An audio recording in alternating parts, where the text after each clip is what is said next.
कपड़े धोने वाली बहू। शादी के पहले से ही विभा को कपड़े धोने का बड़ा शौक था। कभी नल के नीचे नीली वाली लुंगी नहीं दिख रही है। विभा की अम्मा कहाँ रखी है लुंगी? अरे वो तो विभा ने परसों ही धोकर रखी थी आपकी अलमारी में। देखो वहीं होगी।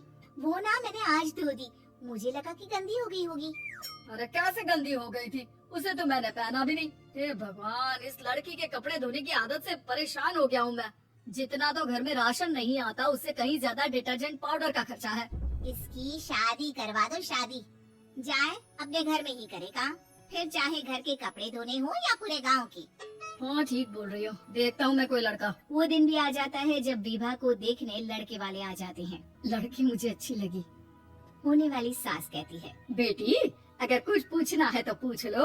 वैसे तो हमारी लड़की बहुत ही शर्मीली है, जो बोल दो वो मान लेती है, इसे क्या पूछना होगा। अरे कैसी बात कर रही हो माँ, मुझे इन लोगों के घर रहना है, सवाल तो कई है। हाँ हाँ बेटा पूछ लो ना, क्या पूछना है। आप लोगों के घर कपड़े कौन धोता है? सास का मुंह बन जाता है।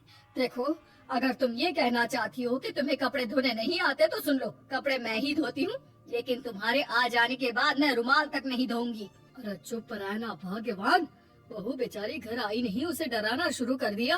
वो क्या है ना बिटिया, अभी तक तो ये कल्लू की माँ ही धोती थी, लेकिन अब तुम्हारे पापा तो दहेज में वॉशिंग मशीन देंगे ही। तभी विभा की माँ बोल पड़ती है, सवाल भी पूछा तो क्या, वैसे भाई साहब मशीन की तो फिर भी कपड़े धोने की कैपेसिटी होती है। मतलब जो बिटिया दे रहे हैं ना विभा, इसे कपड़े धोने का बहुत शौक है। ये आप लोगों के क्या आस पड़ोस गांव मोहल्ले सबके कपड़े धो दे और उफ तक ना करे। बाहर देखा नहीं आपने कितने कपड़े सूख रहे हैं, सब हमारी बिटिया ने ही तो धोए हैं। बस भी करो ना माँ, शर्म आ रही इतनी तारीफ सुनकर। और तो और एक दाग निकाल कर दिखाओ तो मान जाओ। हाँ अच्छा माफ करना बेटा, मैंने गलत समझा, हमें तो रिश्ता बहुत पसंद है। और ऐसे जुड़ जाता है रिश्ता कपड़े धोने का शौक रखने वाली विभा का। उसकी शादी हो जाती है कोयला फैक्ट्री में काम करने वाले कल्लू के साथ। शादी के बाद अचानक विभा चिल्लाती हुई सास के पास आती है, सासू माँ, अरे सासू माँ कहाँ है आप? ये तो धोखा है, धोखा दिया आप लोगों ने मुझे। इसे ससुर के चक्कर के बारे में पता चल गया। अरे तो उसमें तुझे क्यों धोखा मिला है? अरे नल में पानी नहीं आता, कपड़े कैसे कब धुलेंगे? अच्छा तो पानी नहीं आ रहा उसकी बात कर रही है। तो आपने क्या सोचा? कुछ नहीं।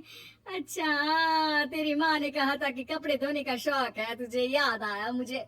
शौक शौक बोलकर कपड़े धोने वाले मेरे जुनून को कम ना आके सासू माँ, कपड़ा धोना मेरा गुरूर है।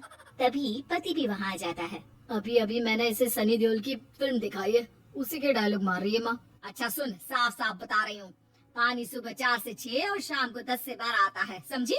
विभा टाइमिंग सुनकर हैरान हो जाती है। ये क्या भूतों का मोहल्ला है? सुबह 4 बजे उठकर कौन कपड़े धोता है? 4 बजे टंकी में पानी जाता है, फिर सारा दिन धोना ना, किसने मना किया? अरे कैसी बात कर रही है? 200 लीटर की टंकी में कितने कपड़े धो लूंगी मैं? सुबह ही उठ जाऊंगी मैं। अब क्या था, विभा सुबह 4 से लेकर रात के 12 बजे तक कपड़े ही धोती रहती। एक रोज सास पड़ोस से निकलकर कहीं जा रही होती है कि साथ वाली कहती है, हाँ कल्लू की माँ, जरा ये बताओ कि 2 साड़ी है, 2 ब्लाउज और एक पेटीकोट और एक नाड़ी वाला लंबा कच्चा। हाँ तो?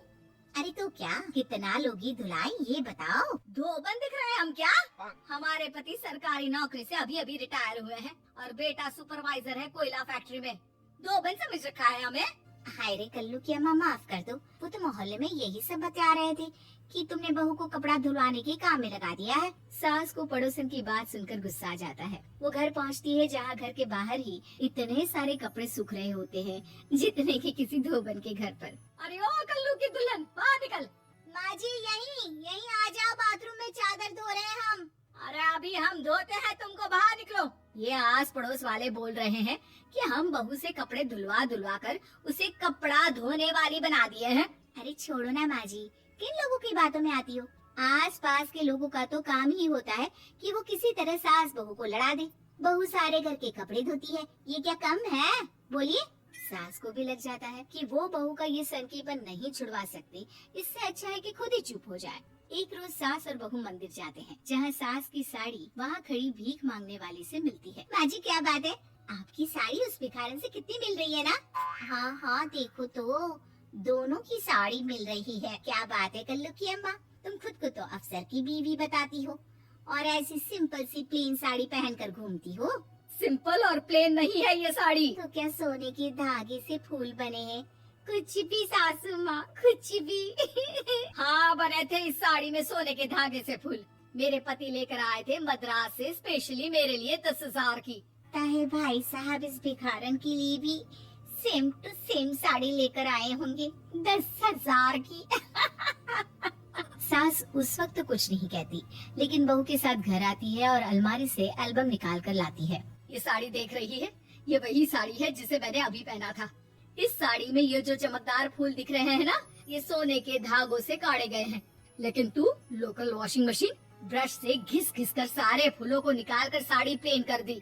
मुझे माफ कर दीजिए सासू माँ। और तो और, जब मैंने तुझे तेरी गलती के लिए कुछ नहीं कहा, लेकिन तूने तो सबके सामने मेरा मजाक ही बना दिया। क्यों? बहू को समझ में आ जाता है कि अब से उसका कपड़े धोना बंद।